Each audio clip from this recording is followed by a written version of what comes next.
নতুন আরো একটি ভিডিওতে আপনাদেরকে আমন্ত্রণ জানাচ্ছি।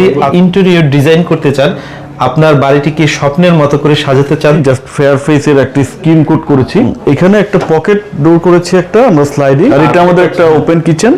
এবং এখানে ফোকাস হলো যে কিভাবে সিম্পলিসিটি মেনটেন করা যায়। এর এই অপশনটা কিন্তু খুবই ভালো লাগছে আমার কাছে, বেসিনের যে অপশনটা অমায়িক অসাধারণ, যেটা আসলে আমার কল্পনার চেয়েও বেশি। এটা ডিনার ওয়াগন, আমরা টপে গ্রানাইট দিয়েছি, যে হচ্ছে মাস্টার বেড। হ্যাঁ জি, এটা হচ্ছে মাস্টার বেড। আমরা ম্যাক্সিমাম এই ক্যাবিনেটের ডোরগুলোতে এখন অ্যাক্রিলিক দিচ্ছি, যাতে একটা ফাংশনের মধ্যে দুইটা জিনিস ফ্যাসিলিটি। আমি ডিডব্লিউএল এর জন্য শুভকামনা করি। আসসালামু আলাইকুম দর্শক, নতুন আরো একটি ভিডিওতে আপনাদেরকে আমন্ত্রণ জানাচ্ছি। আজকে চলে এসেছি ঢাকার উত্তরায়, দেখতে পাচ্ছেন ডিডব্লিউএল এর একটি নতুন প্রজেক্ট নিয়ে। যারা হচ্ছে লাক্সারি ইন্টেরিয়র ডিজাইন করতে চান, আপনার বাড়িটিকে স্বপ্নের মতো করে সাজাতে চান, তাদের জন্য ডিডব্লিউএল আপনার পাশে সব সময় আছে ইউনিক কাজ নিয়ে। তো কথা না বাড়িয়ে চলে যাব প্রতিষ্ঠানের ওনার সজীব ভাইয়ের কাছে। আসসালামু আলাইকুম সজীব ভাই, কেমন আছেন? ওয়ালাইকুম আসসালাম শাকিল ভাই, আলহামদুলিল্লাহ ভালো। তো সজীব ভাই, বরাবরের মতো আপনার কাজে একটা সিগনেচার থাকেই, আমরা দেখলেই বুঝি যে এটা হচ্ছে ডিডব্লিউএল এর কাজ। অন্যান্য সচরাচর সাধারণ যে ডিজাইনগুলো করি বা ভিডিও করি, তাদের থেকে আপনার ডিফারেন্ট হওয়ার রহস্য কি ভাই, বলেন একটু। ডেডিকেশন, আমার টিমের সাপোর্ট, ক্লায়েন্টের রিকোয়ারমেন্ট, সবগুলো জিনিসকে এক করি। আর এক্সপিরিয়েন্স তো একটা জিনিস আছে, আমরা এই সেক্টরে কাজ করতেছি মোর দেন 15 ইয়ার্স। তো এই সব কিছু মিক্স করে আসলে যখন আমরা একটা কাজ করি, সেটা দেখেছি যে আমরা অন্য কারোর চেয়ে একটু ডিফারেন্ট হয়, আলাদা হয়। আচ্ছা আচ্ছা। তো সজীব ভাই, বরাবরের মতো যদি কেউ সরাসরি ভিজিট করতে চায়, আমরা তো অ্যাড্রেস দিয়ে দিব, পাশাপাশি স্ক্রিনে দেওয়া নাম্বারেও যোগাযোগ করে কাজ করাতে পারবে। তো আজকে আমরা এই ফ্ল্যাটটি একটু ঘুরে ঘুরে দেখাই শর্টের মধ্যে। এটা হচ্ছে একটা লিভিং রুম। জি, ওকে।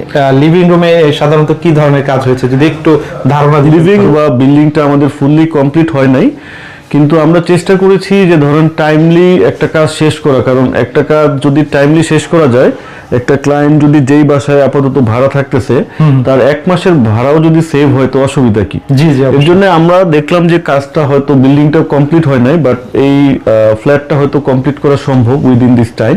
তো আমরা কমপ্লিট করে দিয়েছি, বাট ছোটখাটো কিছু জিনিস, যেমন এসিটা এখনো লাগানো হয়নি। আচ্ছা আচ্ছা। তারপর আমাদের ঝাড়বাতি বা ফ্যান যেটা আছে লাগানো হয়নি, বাট অল ওভার কিন্তু আমরা কমপ্লিট করে দিয়েছি। উনি উঠে গিয়েছেন এই ফ্ল্যাটটাতে। এটা বেশ ছোট্ট, 1400 স্কয়ার ফিটের একটা ফ্ল্যাট। তো প্রত্যেকটা জায়গাকে কিভাবে ইউটিলাইজ করা যায়, সিটিংটা কিভাবে দিলে, টিভি ওয়ালটা কোন দিকে দিলে আপনি জায়গাটা প্রপার ইউজ হবে, আমরা কিন্তু সেই কাজটাই করেছি। বেশি চাকচিক্য ডিজাইনে দেখবেন না, জাস্ট সিম্পল একটা টিভি ওয়াল। সিলিংটাও আমরা খুব সিম্পল একটা ফরম্যাটে প্লেন মডার্ন একটা অ্যাপ্রোচ করেছি। ব্যাকওয়ালে দেখেন আমরা তেমন কোনো ম্যাটেরিয়াল দিইনি, জাস্ট ফেয়ার ফেসের একটা স্কিন কোট করেছি।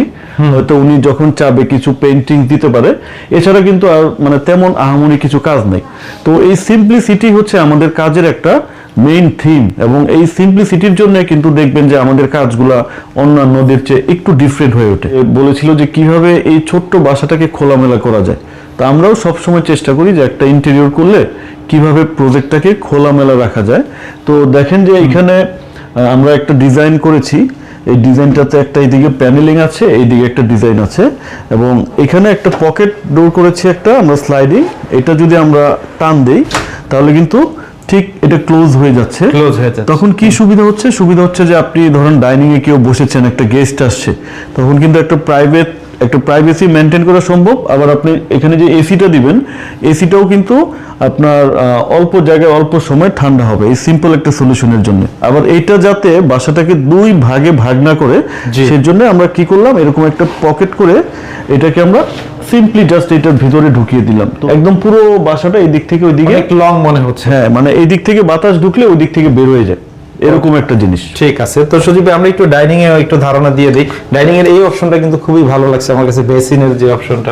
এটার সাথে আমরা একটা ওয়াশিং মেশিন দিয়েছি, কারণ এই বাসাতে আমরা ওয়াশিং মেশিনের কোনো জায়গা খুঁজে পেয়েছিলাম না। জি জি। তো এই একটা স্পেস পেয়েছি, যেটাতে দেখলাম যে অল্প জায়গাতে যে ওয়াশিং মেশিন প্লাস আমাদের হ্যান্ড ওয়াশের জন্য যে বেসিন, এবং জায়গাটাকে এমন ভাবে ডিজাইন করা যাতে থাকে না যে টিপিক্যাল হ্যান্ড ওয়াশ গুলো দেখলে আপনার মনে হয় যে হাত ধোয়ার জায়গা, এটা যাতে ওইরকম মনে না হয়, তার জন্য একটু শেলফ করে, একটু প্ল্যান্টেশন, অল ওভারলি মানে একটু ছোটর মধ্যে, মানে খুব বেশি ক্লামজি না করে কাজটা করার চেষ্টা করেছি।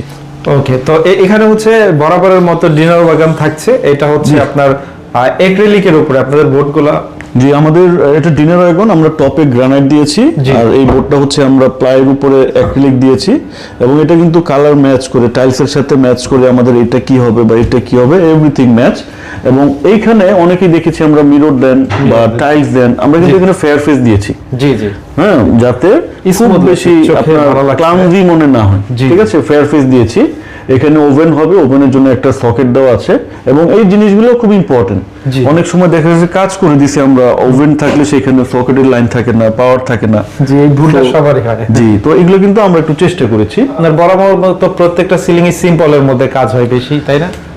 সিলিংটাও আমরা অবশ্যই, আমরা তো বলেছি যে আমাদের কাজের মধ্যে একটা মেইন ফোকাস হলো যে কিভাবে সিম্পলিসিটি মেনটেন করা যায়। তো সিলিংটাতে আমরা দেখেন যে মানে খুব প্লেন, মানে কালারটাও আমরা চাই যে একদম বেসিক একটা কালারে রাখতে, যেমন হোয়াইট দিলে আরেকটা সুবিধা হচ্ছে যে আপনার এটার আলো রিফ্লেক্ট করে, অল্প জায়গাকে বড় মনে হয়। এবং আমরা খুব বেশি ডিজাইন করিনি, মাঝখানে এই জায়গাটা একটু আপ রেখেছি আর দুই সাইডে একটু ডাউন রেখেছি, তো যার ফলে কিন্তু এখানে খুব বেশি ক্লামজি ভাবটা নেই। ওকে, তো সুদীপ ভাই আমরা একটু ওপেন কিচেনটা একটু দেখাই। আর ওপেন কিচেনের এই অপশনে একটা লিফ দিয়ে যে ডিজাইনটা করেছেন, এটা কিন্তু আমি এর আগে কোনো ভিডিওতে দেখিনি কারণ। তো এই থিমটা কিন্তু চমৎকার। যদি এটা কি দিয়ে আসলে করেছেন? এটা আমরা বেসিক এমডিএফ এর উপর 3D করে কাস্টমাইজ করে কালারগুলো করেছি। গেস্ট বসবে সোফাতে, তখন এই দিকটাতে যখন তাকাবে, আমি দেখলাম যে একটু ডাল লাগতেছে, তো এই একটা ওয়াল জাস্ট এখানে যদি আমরা একটা ডিজাইন করে দিই, ওই দিক থেকে তাকালেও সে কিন্তু একটা মানে অন্যরকম একটা জিনিস। এবং এটার পিছনে দিয়েছি আমরা ফেয়ার ফেসের আমরা স্কিন কোড, যাতে আমার কিচেনের যেই রান্না বাড়ার যদি কোনো তেল বা কোনো ভেজা কিছু লাগে, এটা যাতে প্রবলেম না হয়। তো এইভাবে চিন্তা করেই কিন্তু আমরা কোথাও প্লাস্টার, কোথাও ফেয়ার ফেস, বা কোথাও দেখবেন যে আমরা একটু টাইলস, হ্যাঁ, এগুলো কিন্তু খুব যেখানে যেটা যায় আর কি। জি, আর এটা আমাদের একটা ওপেন কিচেন, না যে ছোটর মধ্যে কিভাবে বড় দেখা যাবে। ওপেন কিচেন করলে এটা হচ্ছে যে আপনার একটা বেনিফিট, যে ভিজুয়ালি বাসাটাকে বড় মনে হয়। আর এখন এটা খুব ট্রেন্ডি জিনিস, ওপেন কিচেনে আপনি এখানে রান্না করবেন, ব্রেকফাস্টের সময় এখান থেকে খাবার সার্ভ করবে, খাবার খাবে।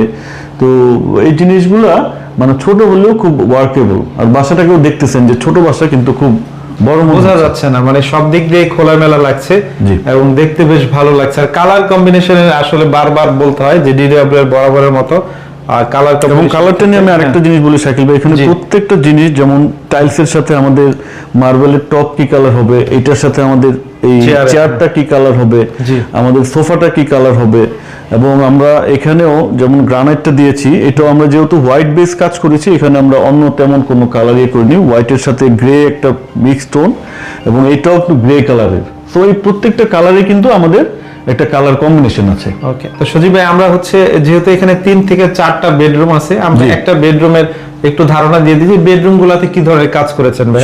চলুন আমরা মাস্টার বেডটা একটু ঘুরে দেখি। ওকে, এটা হচ্ছে মাস্টার বেড। হ্যাঁ জি, এটা হচ্ছে মাস্টার বেড। মাস্টার বেডে আমরা যে জিনিসগুলো করেছি, একটা স্টাডি টপ, মানে জাস্ট একটু স্টাডি করার জন্য একটা স্টাডি টপ, এটা বেড।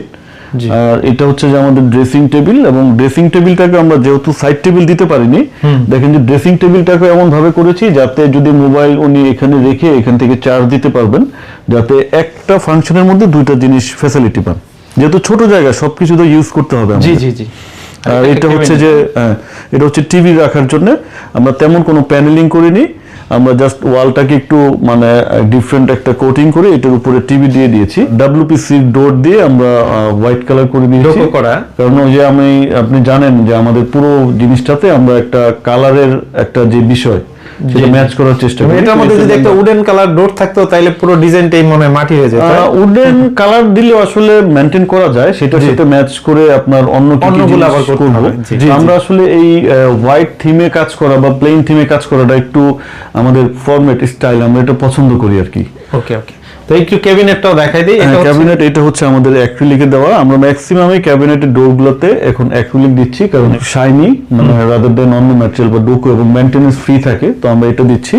এটা মাঝখানে আমরা স্লিম অ্যালুমিনিয়ামের ডোর দেওয়া, এখন এটাও খুব ট্রেন্ডি, অনেকে চাচ্ছে যে ক্যাবিনেটগুলোর ভিতরে আপনার এরকম গ্লাসের একটা ইয়ে থাকবে। তো এটাও মানে আপনার স্টাইল, এবং রুমটাকে একটু বড় লাগে, কিন্তু যেহেতু ভিতরে ডেপ দেখা যাচ্ছে, হ্যাঁ এটা একটু বড় লাগে এবং সবকিছু খুঁজতেও সহজ হয়, তাই না? জি। ওকে, আমরা একটু ওয়াশরুমটাও কিন্তু ওয়াশরুমে আপনারা কাজ করেছেন? জি, ওয়াশরুমটা তো আমরা একটা কাজ ওয়াশরুম করেছি। আমরা একটু ধারণা দেই। সিম্পলি অত বেশি না, দেখেন যে ওয়াশরুমের আমাদের এই বেসিনের জায়গাটাকে আমরা একটু ডিফারেন্ট করেছি, পিছনের টাইলস গুলাকে আমরা লেআউট করে একটু ডিফারেন্ট অ্যাপ্রোচ করা। এটা শাওয়ার, আমাদের শাওয়ার ইনক্লোজার, ভিতরের টাইলসটা আমরা একটু ম্যাট দিয়েছি যাতে স্লিপারি না হয়। তো ছোট্ট টয়লেট কিন্তু, বাট এর মধ্যে আমাদের shower enclosure, basin, commode, everything সবকিছুই আছে। পুরো ফ্ল্যাটটি আমরা ঘুরে ঘুরে দেখলাম। আসলে কাজের ব্যক্তিগতভাবে আমার নিজেরই খুব ভালো লাগে আপনার প্রত্যেকটা কাজ, এবং ভিউয়ার্সরা আপনার সবাই যারা আছে ডিডব্লিউ এর কাজের প্রশংসা করে। তো সজীব ভাই, এই ধরনের কাজ করাতে হলে আসলে প্রসেসিংটা একটু সরে যদি বলতেন। কাজের প্রসেসিং হচ্ছে বেসিক্যালি আমরা মানে অনেকেই আমাদের কাছে ফোন করে বাজেট কেমন বা কিভাবে কাজ করাবো। তো আমি যেটা মনে করি যে আসলে বাজেটের আগে মানে যদি কেউ আমাদের অফিসে এসে ওনার প্ল্যানটা নিয়ে আসে, আমরা ওনার রিকোয়ারমেন্টটা বুঝি যে কি উনি করতে চাচ্ছেন, এবং সেটা যদি আমরা একটা ভিজুয়ালাইজ 3D করতে পারি, তখন কিন্তু একুরেটলি বাজেট দেওয়া সম্ভব। তার মানে প্রসেস হচ্ছে যে কেউ যদি কাজ করাতে চান, আপনারা, আমি অবশ্যই ইনভাইট করব, আপনারা আপনাদের প্ল্যান এবং রিকোয়ারমেন্ট নিয়ে আমাদের অফিসে আসেন। আমরা আপনার সাথে বসে রিকোয়ারমেন্টগুলো শুনবো, তারপরে আপনাকে একটা প্রিলিমিনারি আমরা বাজেটের আইডিয়া দিতে পারি। অ্যান্ড দেন আপনি যদি যে জিনিসটা লজিক্যাল মনে করেন, তাহলে আমরা টেক এগ্রিমেন্ট বা এমইউ করে সেটা 3D করে দেখাবো, এবং ফাইনালি তখন একটা বাজেট দিব, তারপরে আমাদের কাজ হতে পারে। আজকে যে চমৎকার একটা ইন্টেরিয়র ডিজাইন আপনাদের সাথে শেয়ার করলাম, এই ইন্টেরিয়র বা ফ্ল্যাটের হচ্ছে ওনার আমাদের ভাইয়ের সাথে একটু কথা বলবো। আসসালামু আলাইকুম, কেমন আছেন? হ্যাঁ, ওয়ালাইকুম আসসালাম। আলহামদুলিল্লাহ ভালো আছি, কেমন আছেন আপনারা? এই তো অনেক ভালো আছি। তো আজকের যে ফ্ল্যাটটি দেখলাম, তো যে কাজ হয়েছে ডিডব্লিউ ইন্টেরিয়র আপনাদের এই বাড়ির ডিজাইন করে দিয়েছে, তো তাদের কাজ বা ডিডব্লিউ এর প্রতি আপনাদের কতটুকু স্যাটিসফাই আছে যদি একটু বলতেন। আসলে ফ্ল্যাটটা যখন আমি প্ল্যান করছি ইন্টেরিয়র করব, তখন থেকে আসলে অনেক খোঁজাখুঁজি বা অনেকগুলো কোম্পানি দেখছি, ওনাদের প্র্যাকটিক্যাল কাজকর্ম দেখছি। সো সবকিছু মিলিয়ে আমি যেটা দেখলাম যে DWL perfect for me, cause of তাদের যে ক্রিয়েটিভিটি বা তাদের যেই কাজের ফিনিশিং, এগুলো নিয়ে যদিও আমি কনফিউশনে ছিলাম, বাট আফটার ফিনিশড আমি যেটা দেখতে পাচ্ছি আমার হাউসে অমায়িক অসাধারণ, যেটা আসলে আমার কল্পনার চেয়েও বেশি হয়েছে। আর ওনাদের 3Dর সাথে প্র্যাকটিক্যালের অনেক ভালো হচ্ছে, ওনারা এই কাজটা ফুটিয়ে তুলতে পেরেছেন। আর কিছু কিছু কনসেপ্ট যেগুলো আমাকে ডিডব্লিউ এর এমডি জনাব আর্কিটেক্ট সজীব জাহান ভাই দিয়েছেন, সো এগুলো খুবই ভালো লেগেছে আমার। ওনাদের ক্রিয়েটিভিটি, ওনাদের কাজের ফিনিশিং, আমি খুবই খুশি। আলহামদুলিল্লাহ ফর এভরিথিং। আমি ডিডব্লিউএল এর জন্য শুভকামনা করি। জি, থ্যাংক ইউ। তো অনেক অনেক ধন্যবাদ আপনাকে এতক্ষণ সময় দেওয়ার জন্য। আসসালামু আলাইকুম। ওকে, অসংখ্য ধন্যবাদ এতক্ষণ সময় দেওয়ার জন্য। অবশ্যই স্ক্রিনে দেওয়া নাম্বারে সবাই যোগাযোগ করবেন বিস্তারিত আরো জানতে। সবাই ভালো থাকবেন। আসসালামু আলাইকুম।